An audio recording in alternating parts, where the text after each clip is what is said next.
첫 번째 달려보죠. 4만 원만 꺼주세요. 대체 누가 누구한테 4만 원을 빌렸기에 이걸 전하는지, 자, 사방가족께서 제보해 주신 영상 만나보시죠. 자, 카페 안으로 한 남성이 입장합니다.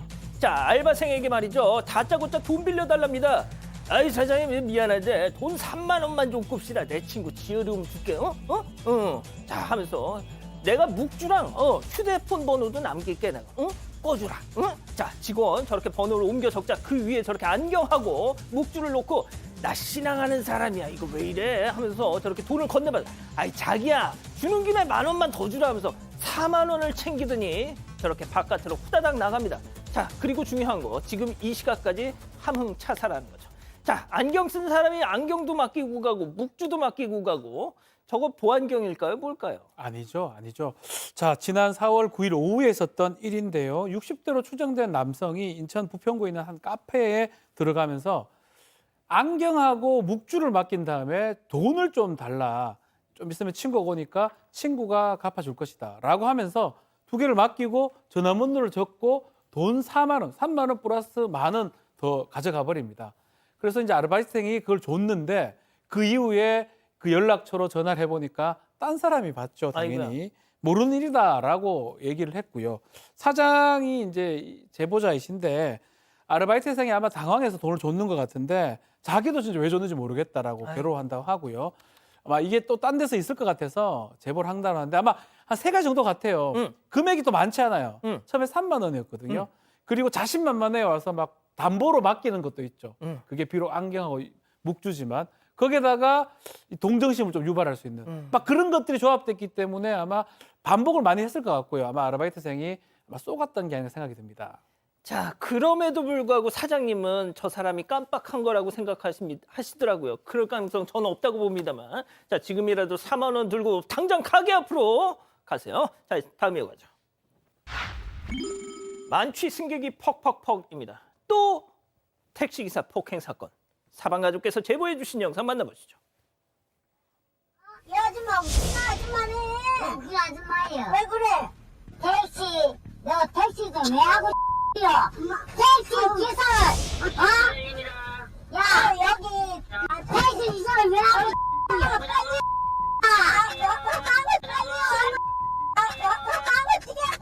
야, 그래, 오세요. 엄마, 택시 기사를 왜 하고 있어? 택시 미치겠어요. 야, 택시를 왜 하고 있어? 엄마, 딴 나가서 하지. 택시를 왜 하고 있어? 여기 와주세요. 너 있잖아. 오토를 사러 왔니? 오토를 사러 왔냐고. 하지 마세요. 택시기사를 왜 하고 있기는 너가 대책 없이 취한 인간들 집까지 데려다 주려고 하시는 거지? 아이고 정말. 그러게 말입니다. 지금 보신 영상이요. 저 택시 여성 기사분이거든요. 기사분의 아드님이 사건 반장 가족분인데 제보를 하신 겁니다. 지난 6일 밤 충북 청주시의 한 도로입니다. 밤 9시경이었고 여성 승객이 탔어요. 탈 때부터 상당히 많이 취해 있었다고 하는데 뭐 집으로 가고 있는 거 맞냐라고 했더니 내비게이션을 켰다라고 대답을 했답니다. 그랬더니 말투가 왜 그러냐라는 식으로 그렇게 시비 쪽으로 나오기 시작을 해서 그리고 나서 이제 차를 이제 신호가 걸려서 차를 세우니까 차 왜 세우냐라고 했다라는 거예요. 그러니까 신호등에 걸려 세운다니까 욕설과 폭행을 시작을 한 겁니다. 그게 뭐 욕설하고 폭행할 일이겠어요? 그래서 이제 경찰에게 신고를 했는데 그 와중에도 계속 폭행을 했고 또 마침 신호에서 그 뭐 서 있는 틈에 그냥 문 열고 확 내리려고 하더랍니다. 근데 기사분 입장에서는 이게 안전 문제가 있으니까 다른 차에 뭐 이렇게 사고가 날 수도 있지 않습니까? 그래서 문을 잠궜더니 계속 폭행하고 욕설하면서 왜 택시 기사를 하냐 이런 식의 언급을 했다라고 하는데 지금 전치 3주 부상으로 입원해 계신답니다. 자, 교수님, 제가 얼마 전에 어떤 택시기사님하고 잠깐 대화를 할 기회가 있었는데 그러시더라고요, 저한테. 제발 우리 좀 그만 패라고요. 지금 이제 이 택시 기사 이분이 이제 여성인데요. 지금 저게 처음이 아니었다라고 합니다.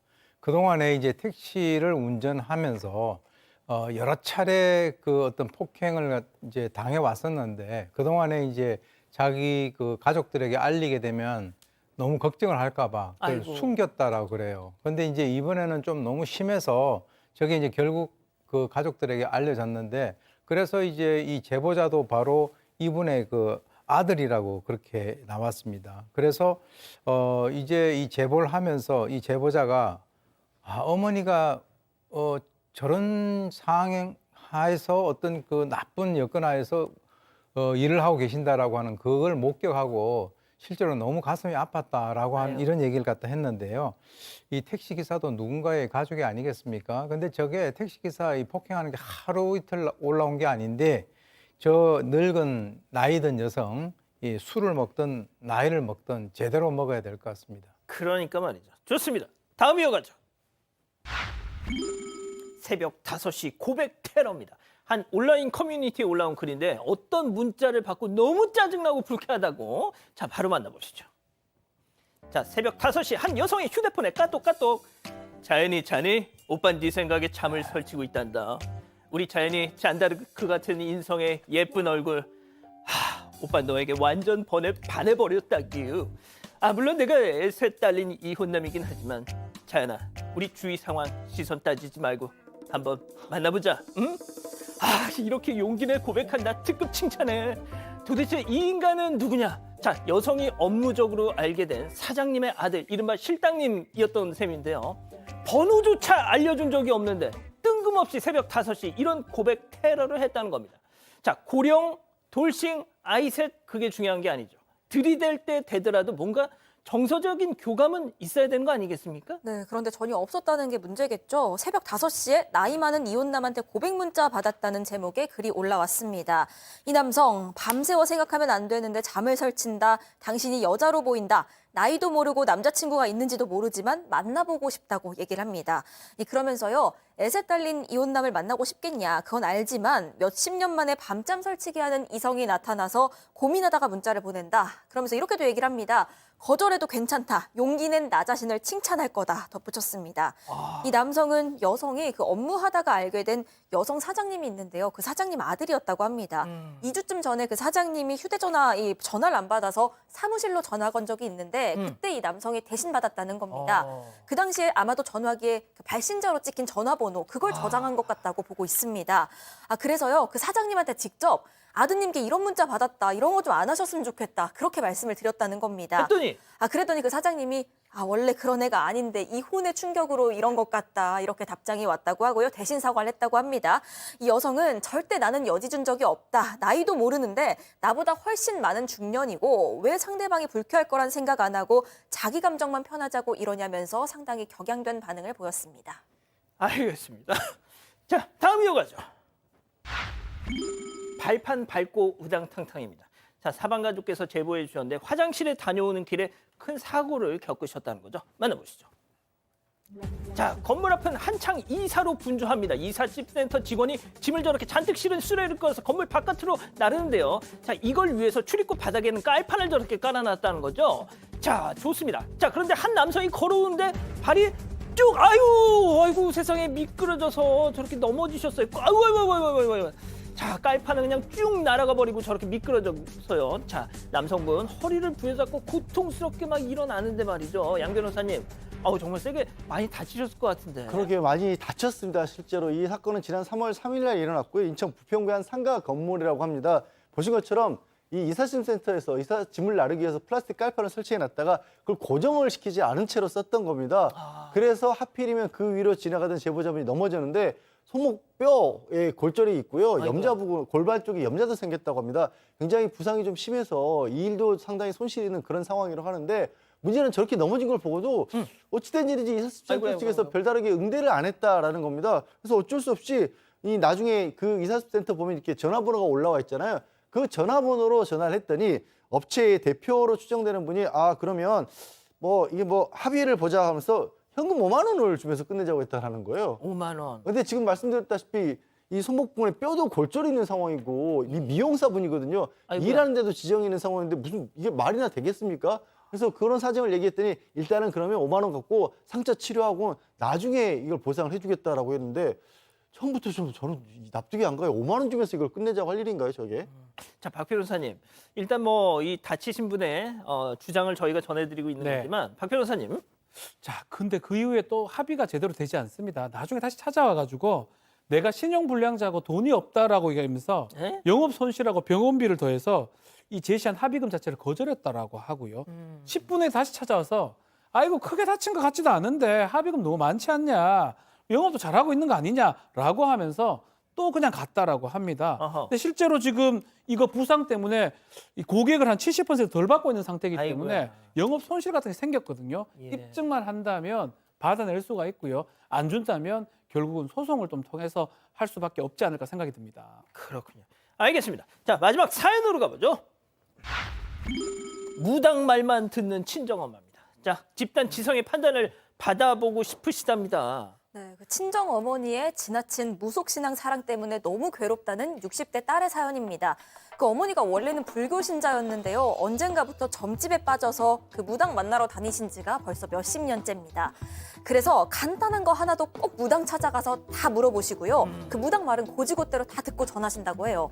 예를 들어서 사연자 부부가 결혼기념일 여행으로 뭐 제주도 갈지 동해안 갈지 고민하니까 아, 내가 그거 점쟁이한테 물어보고 올게 하시고요. 대화 잘 하시다가도 올해 삼재라 물을 조심해야 한단다 이런 소리를 하십니다. 굿도 주기적으로 하시는데요. 그 굿값이 뭐 600만 원인데 그걸 400만 원으로 깎았다고 자랑을 하십니다. 젊을 때 고생 하셔가지고 그 장사하셔서 벌어놓은 재산을 지금 다 점집에 쓰시는 중이라고 하고요. 자식들이 너무 싫어하니까 이제 얘기는 안 꺼내시는데 그래도 꾸준히 다니시긴 합니다. 사연자는 차라리 안 보는 게 편하다 싶어서 지난 1년 동안 어머니 전화도 피하고 집에 찾아오시는 것도 피하면서 사실상 의절하다시피 살고 있습니다. 아, 우리가 이만큼 사는 것도 다 굿덕분이라고 말씀을 하시는데 너무 화가 난다고 이대로 지내도 괜찮겠냐고 보내주셨습니다. 그렇군요. 자, 기다리고 기다리셨던 부처 핸즈업 타임 유튜브 JTBC 뉴스 채널과 사건 반장 독립 채널에서 6천여 분의 가족 여러분들 함께하고 계신데요. 채팅창에 OX로 함께 참여해 보시죠. 먼저 사연자 딸입니다. 엄마 제발 정신 차려.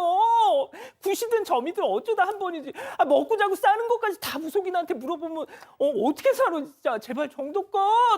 그리고 그놈의 복비는 또 다 어디서 나와? 엄마 진짜 그 장군 보살한테 호구 잡혔어. 엄마 진짜 계속 이러면 나 엄마 돌아가실 때까지 안 봐. 동그라미. 아, 역시 박 변호사님 안 드셨어요. 좋습니다. 다음 친정엄마입니다. 애구머니나 세상에 우리 보살님 진짜 용하다. 올해 내 사주에 딸년이 그냥 등에다 이따만한 칼을 팍 꽂는다는데 요즘 틀린 게 하나도 없어. 야, 이 배은망덕한 거자. 너 처녀 쪽에 박주은인가 뭔가랑 결혼하겠다는 거 보살님이 급살할 팔자라고 해서 지금 양서방 만나서 자식 새끼 잘 낳고 사는 거 이거사 고맙다는 말을 못할 왕장이 했습니다. 자, 오 교수님부터 달려볼게요. 이 세상 모든 걸 저렇게 살기 시작하면 정말 아주 피곤해집니다. 그리고 이제 일단 저기 발을 들여놓는 순간에 그때부터는 자기라고 하는 존재는 없어질 수밖에 없고 그야말로 모든 것을 다 전부 다 의존해서 물어봐야만 안심이 되는 그런 상황까지 되는데요. 일단 이제 그것이 왜 그런 상황이 되냐면 우리나라 같은 경우는 특히 무속신앙 또는 기복신앙 같은 것이 기저에 깔려 있는 그런 그 분위기도 한몫을 하고요. 그리고 이제 저런 사람들이 있으니까 어떻게 보면 이 무속 업체가 상당히 활성화되는 거죠. 그런데 중요한 것은 이 정도가 심해지면 지금 이번 사례 같이 자신뿐만 아니라 주위에 있는 사람들도 상당히 힘들고 어렵게 하게 됩니다. 그래서 제가 볼 때는 저렇게 삶을 살아왔는데 저분이 앞으로 이 그 제보자가 말씀하시는 대로 바뀌어질 수 있는 그럴 가능성은 거의 없어 보이는데 글쎄요, 이게 뭐 완전히 의절하라라고 하는 것보다는 이 제보자께서 저 상황에서 좀 중심을 갖다가 확실히 잡지 않으면 상당히 피곤한 그런 일이 발생될 것 같습니다. 예, 양 변호사님. 저는 좀 조심스럽지만 어머님이 범죄 피해자가 아닌가 하는 의심이 들 정도예요. 그러니까 일종의 가스라이팅을 당해서 그러니까 뭐 지금 말씀하신 것처럼 뭐 점집이 됐든 어떤 형태가 됐든 의존하는 경우가 많이 있습니다. 하지만 저렇게 사소한 것까지 물어보고 게다가 고액의 굿을 계속해서 반복해서 사실 정도라고 한다면 정확히 얼마나 되는지 모르겠어요. 진짜로 그 주기가 이 좀 잘 살펴보셔서 너무 짧게 굿을 만약에 해서 돈이 나가고 있다라고 한다면 조금 더 알아보셔야 되지 않을까. 좀 저는 심각해 보입니다. 저 어머님은 뭐 개인적으로는 상담 치료를 받으시든지 아니면 진짜 심각한 수준인지 좀 더 파악해 보시고요. 절대 그냥 넘어갈 수준은 아닌 것 같아요. 자, 박 변호사님. 네, 일단 이제 질문 자체가 어머니하고 이제 연을 끊고 피하고 사는 게 맞느냐 질문했기 그쵸. 때문에 이걸로 끊는 거는 뭐 타당하지 않다 그런 취지에서 제가 X를 들었고요. 근데 실제로 이 무속으로 이게 법적으로 무속에 대해서 주는 복비라든지 뭐 이런 것들을 마음의 위안을 줄 수 있는 그 정도 비용은 사실은 적당하다라고 합니다. 복채라고 하는 게.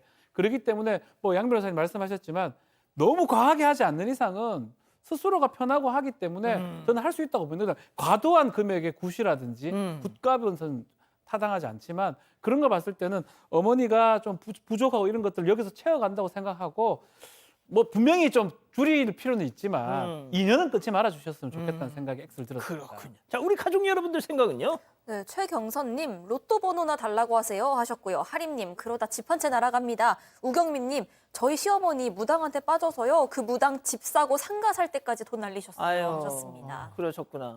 이 사건의 진실을 추적하고 싶으십니까? 그렇다면 사반 채널을 구독해 주세요.